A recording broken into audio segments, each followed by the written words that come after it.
Assalamualaikum warahmatullahi wabarakatuh. Selamat rekan sekalian.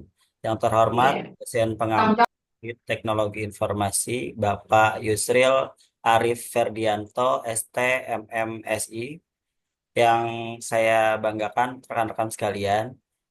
Berikut saya ingin mempresentasikan hasil kerja tim kami, yaitu mengenai pengelolaan audit TI dalam organisasi pemerintah berdasarkan COVID 4.1.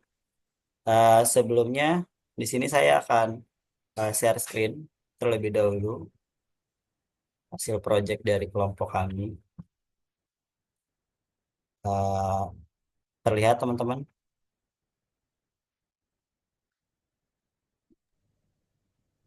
Sudah terlihat rekan-rekan Udah, sekalian? udah Pak. Sudah. Oke, baik. Sebelumnya di sini saya akan memperkenalkan tim saya. Ada saya sendiri Mujib Baini Rahman, lalu ada rekan saya Idris Imam Syafi'i, lalu ada Lenian Hulu dan berikutnya ada Ridwan Suni Prabowo. Next, di sini kita langsung masuk saja. Pertama, saya akan menjelaskan mengenai latar belakang. Baik, latar belakang teknologi informasi atau TI menjadi bagian penting di sektor pemerintah, mendukung layanan publik, transparansi, dan efisiensi operasional. Lalu berikutnya resiko TI yang sering muncul yaitu gangguan operasional, ancaman keamanan cyber, ketidakpatuhan regulasi, penggunaan sumber daya TI yang tidak optimal, COVID 4.1 sebagai kerangka kerja untuk tata kelola dan manajemen resiko. Berikutnya, di sini saya akan memaparkan rumusan masalah. Apa saja resiko TI yang dihadapi oleh organisasi pemerintah? Lalu berikutnya ada bagaimana penerapan kerangka kerja COVID 4.1. Berikutnya bagaimana pengelolaan risiko TI mendukung tujuan organisasi. Lalu apa tantangan dalam implementasi COVID 4.1. Baik, berikutnya akan dijelaskan oleh rekan saya Ridwan Suni Prabowo. Padanya dipersilakan.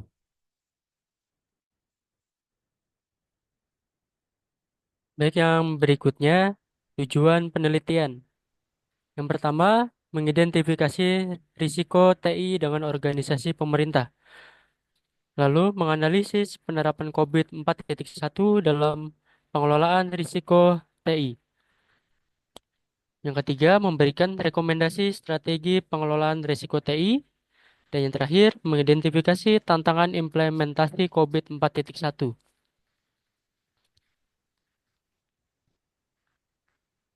Manfaat penelitian.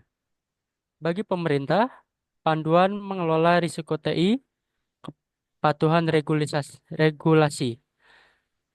Untuk bagi pimpinan organisasi, mendukung pengambilan keputusan strategis, dan bagi tim TI, pedoman dalam mengidentifikasi dan mengelola risiko TI.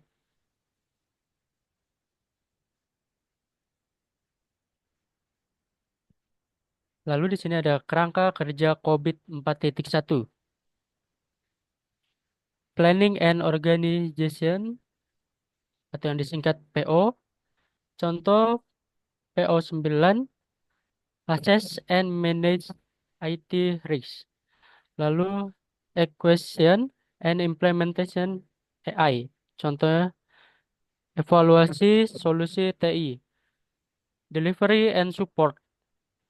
Contoh Delivery and Support 5, Ensure System Security. Yang terakhir, Monitoring and Evaluation. Contohnya MEAI, Monitor and Evaluate IT Performance. Baik, untuk berikutnya akan dijelaskan oleh Lenien. Dipersilakan. Oke, selanjutnya di sini ada tahapan pengelolaan risiko TI. Yang pertama, identifikasi atau mengidentifikasi aset TI dan potensi risiko. Selanjutnya ada menganalisis, di mana ini menilai tingkat risiko berdasarkan probabilitas dan dampaknya. Selanjutnya ada mitigasi, yaitu mengambil tindakan pengendalian risiko. Dan yang terakhir pemantauan, yaitu memastikan efektivitas kontrol secara berkala. Selanjutnya, di sini ada risiko TI di organisasi pemerintahan. Terdiri dari 5. Yang pertama, ancaman keamanan siber, seperti malware, ransomware, peretasan. Kedua, kegagalan sistem layanan publik. Ketiga, pengelolaan aset TI yang tidak memadai. Yang keempat, ketidakpatuhan terhadap regulasi keamanan organisasi. Dan yang terakhir, kurangnya kompetensi SDM dalam manajemen risiko TI. Selanjutnya akan dijelaskan oleh teman saya, Idris. Baik, di sini ada relevansi COVID 4.1 untuk pemerintahan. Itu dibagi menjadi 4. Poin pertama itu struktur yang jelas, langkah-langkah manajemen risiko yang terukur. Lalu yang kedua selaras dengan kebutuhan. Itu ada transparansi dan akuntabilitas layanan publik. Terus ada yang ketiga ada kepatuhan regulasi membantu mematuhi undang-undang terkait teknologi informasi. Dan poin yang keempat itu ada pengelolaan risiko, fokus pada PO9 untuk identifikasi dan mitigasi risiko.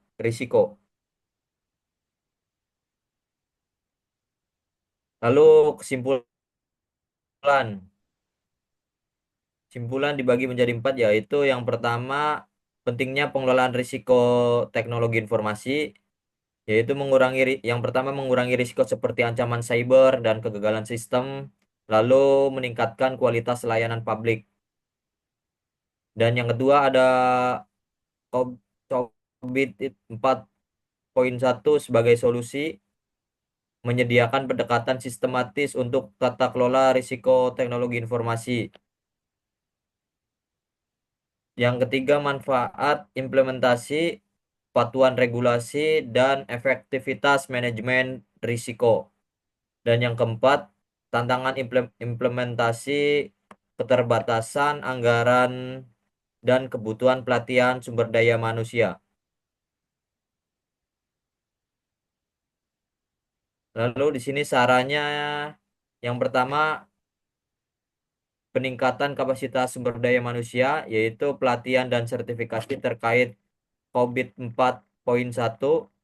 Yang kedua, implementasi bertahap, mulai dari identifikasi hingga mitigasi risiko. Yang ketiga, kebijakan formal, prosedur standar pengelolaan risiko teknologi informasi. Yang keempat, pemantauan berkelanjut, yaitu evaluasi efektivitas kontrol risiko secara berkala. Dan yang kelima, investasi infrastruktur, mendukung implementasi tata kelola risiko yang lebih andal. Baik, sekian presentasi dari kelompok kami, kurang lebihnya mohon maaf.